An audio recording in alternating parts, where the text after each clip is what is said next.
A Time to Sleep, Watercolor Resist Painting.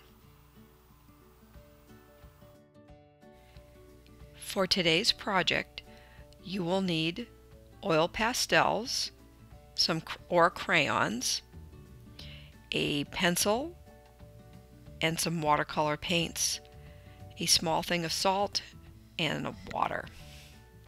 Oh, and don't forget your watercolor paper. We are going to do a directed drawing where we're going to be creating a black bear. I'd like you to start with a circle in the middle of the paper and then a smaller circle inside of it. That's going to be the bear's eye.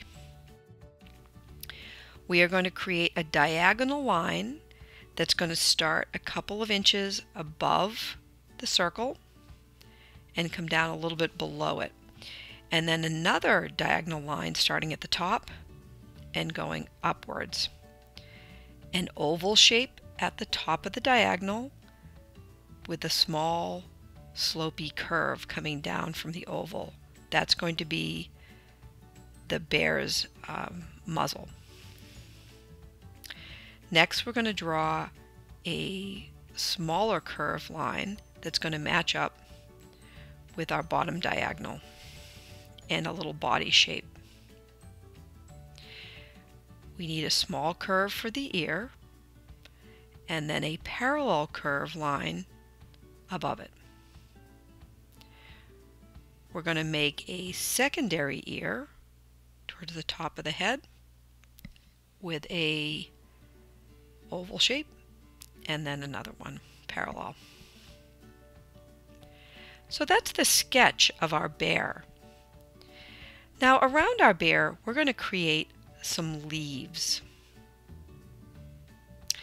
I'm going to draw 5 curved lines randomly around the paper. So to create the first little leaf, I'm going to use an oval shape that's going to go around the line. The line is the vein or the stem on the leaf. On this one, I'm going to create a wavy pattern on either side and trying to keep it fairly symmetrical on either side of the stem. This one, I'm going to invert the wavy line so it looks a little bit like a maple leaf.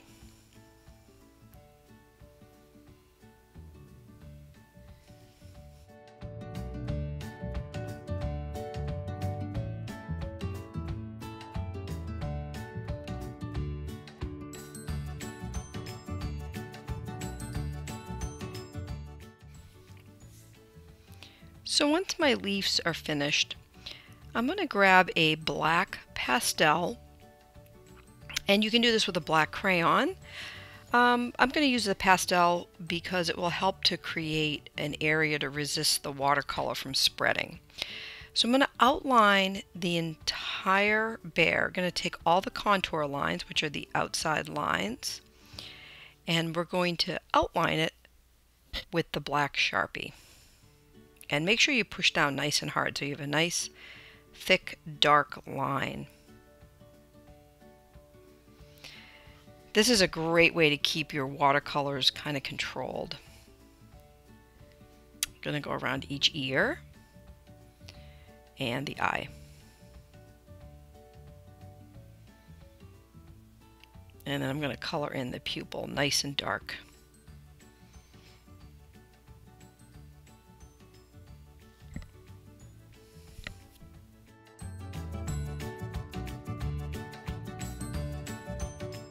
When I'm working with my oil pastels, I like to use a little piece of it. Some of them are really soft and they'll break as you're drawing, so I'm going to actually snap a little piece off, and I'm going to take the wrapper off of it so that I can work with these little pieces. I'm going to color the top part of his snout here in a yellow so it looks like the sun's hitting it. We're trying to concentrate on warm colors for this particular piece of art. So the top of the bear's nose, I'm going to add the yellow for a little bit of a highlight and to brighten it up. And then the bottom part of his snout I'm going to do in a brownish color.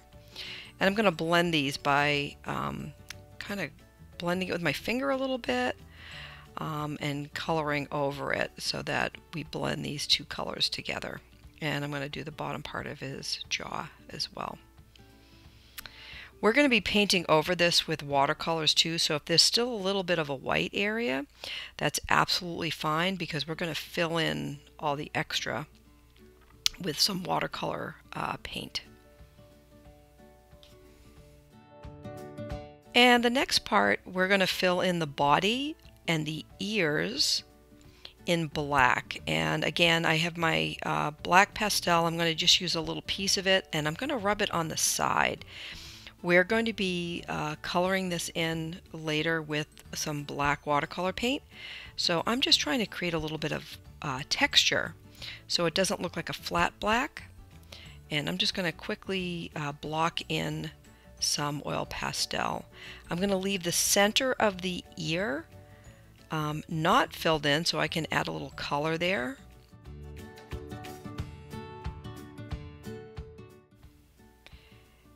And I'll finish the outside of the ear. Next I'm going to take the brown pastel and outline the leaves and the stems and add some veining. And again, if you don't have oil pastels, a crayon or a twistable will do the same thing. I just happen to like the color on the pastels.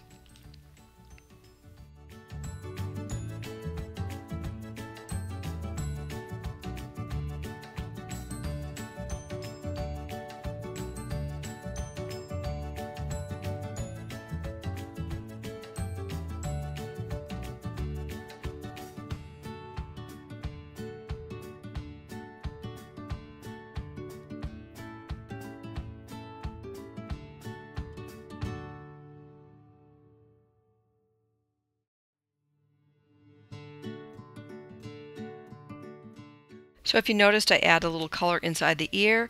Now I'm going to use those warm tones for my leaves.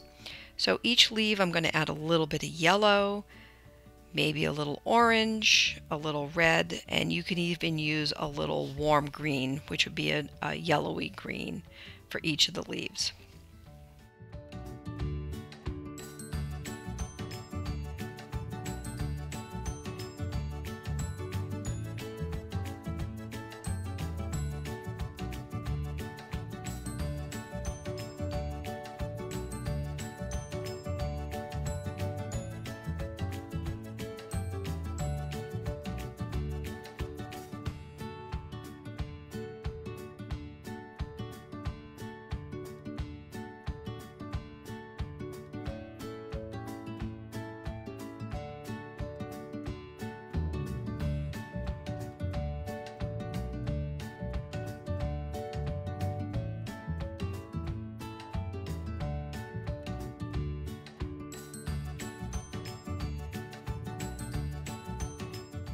All right, now it's time to create the painting portion of our project.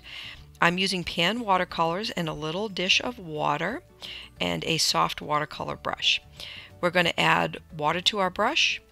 You're going to swirl it around a few times to wake up the pan watercolors, and then we're going to very lightly brush it over the area that we colored in with an oil pastel.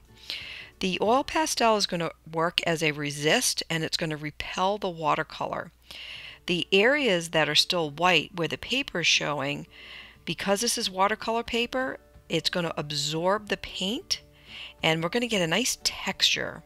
So when you look at the painting, you're going to see the watercolor and the paint, and it's not going to look like a flat black. It's really going to create an interesting pattern and design on the paper.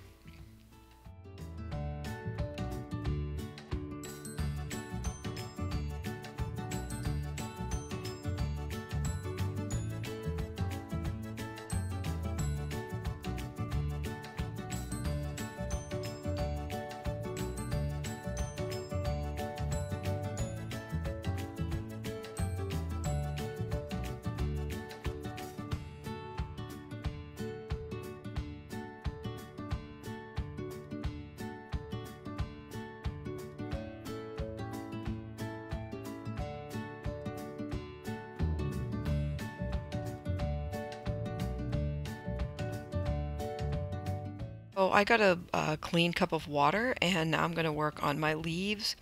I'm going to do the same thing. We're going to use a little bit of color, but this time I'm going to use a nice warm palette. I'm going to add some yellows and some oranges, and I'm just going to gently go over the leaves.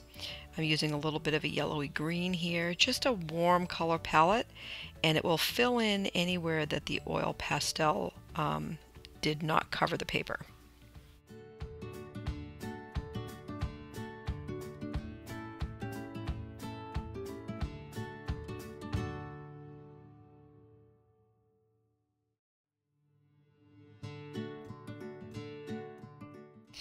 Alright, so we are in the home stretch of our painting. I'm going to take a little bit of water on my brush, and I'm going to dampen the paper. We're going to do the background around the leaves now with a warm palette. And I would like the paint to kind of spread a little bit so that it blends together. I added a wet brush, and then I'm going to slowly add some color to it. And you notice, because the paper is already wet, because I had added a little extra water to it, it's going to allow this to spread. So I started with some orange, and then I'm going to add a little green here, and I'm going to go around my leaves. It shouldn't affect the leaves because the leaves are going to resist the watercolor, so the background should stay pretty much in its own space. And I'm just going to continue to spread this around. Now, we talked a little bit, or at least in the beginning I was saying, hey, you should have some salt with you. Salt is a really fun element to use in watercolor. I'm using a salt grinder, but you can use like just table salt and just put a pinch of table salt on it. What happens with salt and watercolor is it will start to absorb some of the pigment of the watercolor, and you'll get a very kind of an interesting textural quality with the watercolor. It actually makes it look kind of bubbly. It pulls a little bit of the pigment up, and it's really an interesting effect with watercolor. So I tend to use this with the kids to create a really interesting background. So the only trick is you have to make sure that the paint is really wet when you put it on. If it's already soaked into your paper, or if you're not using watercolor paper, it doesn't work quite as well. So there's my salt, and I'm just going to keep going. So I'll do a section, wet the paper down, add some pigment, and then hit it up with a little bit of salt. Once you've put the salt down, you don't want to go over it too many more times with watercolor, because it doesn't work quite as well. Alright, so I'm going to speed this up and we'll finish this last little section.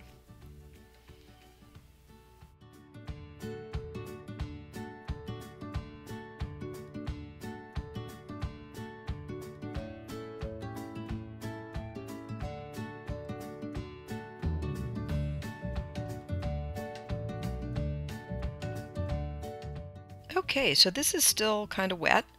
You can see where the salt is.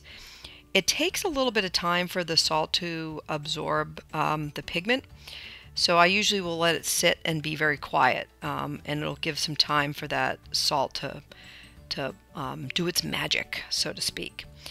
So what we've done is we created a black bear in the fall. We're using a warm color palette. We created our bear out of different lines, some diagonal lines, some curved lines, oval shapes and round shapes, and we learned how to use a oil pastel or a crayon to create a watercolor resist. So here's another bear painting that I did, and I just wanted you to see close up how the water color and salt created this really interesting texture in the background. Hope you enjoyed this project. I thought this was really fun. Thank you for joining me in the art room. Bye everyone.